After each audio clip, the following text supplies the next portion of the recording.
साल 1972 जालना जिल्ह्यातल्या अंबड तालुक्यातल्या एका नेत्याची आधी घेरेबंदी करण्यात आली. नंतर तिकीट कापण्यात आलं आणि नंतर एका चुरशीच्या लढतीत 550 मतांनी पराभव करण्यात आला. टोपे विरुद्ध उढाण कुटुंबातल्या संघर्षाची ही 70च्या दशकातली सुरुवात होती. 1972च्या लढतीत उढाण कुटुंबाने एक असा जिव्हारी लागणारा पराभव पाहिला जो पुढची 50 वर्ष लक्षात ठेवला जाणार होता आणि पराभवाचा बदला पराभवानेच घेतला जाणार होता. ज्या टोपे कुटुंबाने उढाण कुटुंबाला राजकारणातून संपवलं असं सांगितलं जातं, त्याच उढाण कुटुंबातल्या एका तरुणाने आधी क्लास 1 ची नोकरी सोडली, नंतर राजकारणात प्रवेश केला आणि काकांच्या अपमानाचा बदला मतदारसंघात जाऊनच घेतला. राजेश टोपेंना पाडून 50 वर्षांपूर्वीच्या अपमानाचा बदला घेतल्याची उढाण कुटुंबाची स्टोरी आहे. टोपे कुटुंबाने 50 वर्ष मतदारसंघात कसं वर्चस्व कायम ठेवलं, हिकमत उढाण यांनी काकांना राजकारणातून संपवल्याचा बदला कसा घेतला, जिथे टोपे कुटुंबाने प्रत्येक विरोधक संपवला तिथे हिकमत उढाण कसे पाय रोवून उभा राहिले, याचीच स्टोरी मी तुम्हाला या व्हिडिओत सांगणार आहे. नमस्कार, मी विशाल बडे आणि तुम्ही पाहताय story.com. या व्हिडिओला सुरुवात करण्यापूर्वी एक महत्त्वाची आठवण. story.com हे यूट्यूब चॅनल तुम्ही अजून सबस्क्राईब केलेलं नसेल तर ते सबस्क्राईब जरूर करा. घनसावंगी मतदारसंघातला निकाल हा राजेश टोपेंचा पराभव नाहीये, तर 50 वर्षांपासून अस्तित्वात असलेल्या एका व्यवस्थेचा तो पराभव आहे, असं हिकमत उढाण यांचे कार्यकर्ते सांगतात. विरोधकच न तयार होऊ देणारी ही व्यवस्था समजून घेण्यासाठी थोडं इतिहासात जावं लागेल. इंदिरा काँग्रेस विरुद्ध समाजवादी काँग्रेसचा हा काळ होता. महाराष्ट्रातल्या अंबड मतदारसंघातून अण्णासाहेब उढाण या कट्टर काँग्रेसी विचारांच्या नेत्यांनी विजय मिळवला आणि 1967ला अंबडचा पहिला आमदार होण्याचा मानही मिळवला. पण पुढे 1972ची निवडणूक येता येता समीकरणं बदलून गेली. अंकुशराव टोपे हे एक नवनेतृत्व मतदारसंघात तयार झालं, वरपर्यंत पोहोच मिळवली आणि अण्णासाहेब उढाण या कार्यकर्त्यांमध्ये दादा अशी ओळख असलेल्या अण्णासाहेबांचं 1972च्या निवडणुकीत तिकीटच कापलं. कार्यकर्त्यांमध्ये पसरलेला प्रचंड असंतोष शमवण्यासाठी अण्णासाहेबांनी अपक्ष उमेदवारी अर्ज भरला आणि अंकुशराव टोपेंना टक्कर दिली. या चुरशीच्या लढतीत अण्णासाहेबांचा फक्त 550 मतांनी पराभव झाला. तेव्हापासून या मतदारसंघाला बाहेरच्या तालुक्यातला आमदार मिळण्याची जी परंपरा सुरू झाली ती कायमचीच.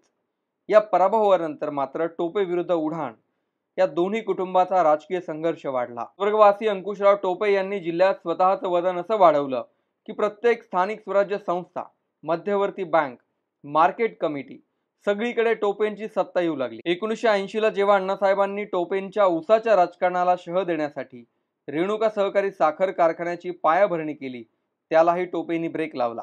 या कारखान्यासाठी आवश्यक असलेल्या कर्जाची हमी देण्यासाठी टोपेंच्या ताब्यात असलेल्या बँकेने नकार दिला आणि अण्णासाहेब यानंतर राजकारणातून पिछाडीवर गेले ते कायमचेच.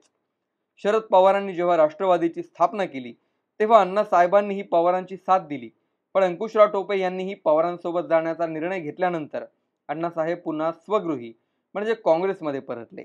जो कारखाना 80च्या दशकात टोपे कुटुंबाने होऊ दिला नव्हता, तोच कारखाना पुढे हिकमत उढाण यांनी एकनाथ शिंदे यांना आणून राजेश टोपे यांच्या नाकावर टिचून कसा सुरू केला, त्याची स्टोरी ही मी तुम्हाला या व्हिडिओत सांगणार आहे.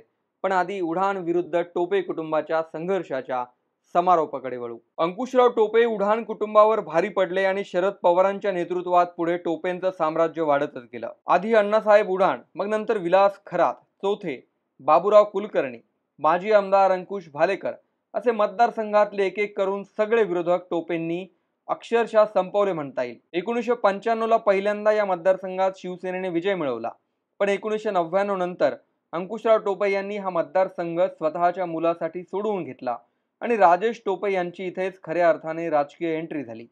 राजेश टोपे यांनी इथे विजयाची जी सुरुवात केली ती नंतर घनसावंगी मतदारसंघ झाल्यानंतरही सलग 25 वर्षे कायम ठेवली. आधी अंकुशराव टोपे यांनी विरोधकच तयार होऊ दिले नाही. त्याच पावलावर पाऊल टाकत राजेश टोपे यांनीही कारखान्याच्या राजकारणाच्या बळावर 2014 पर्यंत एक हाती वर्चस्व ठेवलं. या मतदारसंघात कायम निवडणुकीच्या आधी 2 महिने उमेदवार दिला जायचा आणि निकाल अपेक्षितच लागायचा. जिल्ह्यातले सर्वच पक्षातले बडे नेते राजेश टोपेंच्या मतदारसंघाकडे कधी फारसं लक्ष देत नसायचे. एकदा अर्जुन खोतकरांनी घनसावंगीकडे लक्ष दिलं तर ते स्वतः 23,000 मतांनी पडले. परिणामी ते परत कधीही इकडे फिरकले नाही. पण राजेश टोपेंच्या सत्तेच्या साम्राज्याला आव्हान देणारा पहिला भिडू मैदानात उतरला तो 2014ला. इथेच टोपे विरुद्ध उढाण कुटुंबातल्या संघर्षाचा दुसरा एपिसोडही सुरू होतो। हिकमत उढाण शांत आणि संयमी स्वभावाचा नेता, 1992 ला MPSC मध्ये टॉपर म्हणून उत्तीर्ण झाले आणि प्रशासकीय सेवेत रुजू होण्याचा निर्णय घेतला। 1995 ला महायुतीचं सरकार आल्यानंतर तत्कालीन मुख्यमंत्री मनोहर जोशी यांचे स्वीय सहाय्यक म्हणून काम केलं। 1999 ते 2005 या काळात प्रशासनात विविध पदांवर काम करून शेवटी VRS घेतली। 4 भावांमधले हिकमत उढाण हे थोरले भाऊ।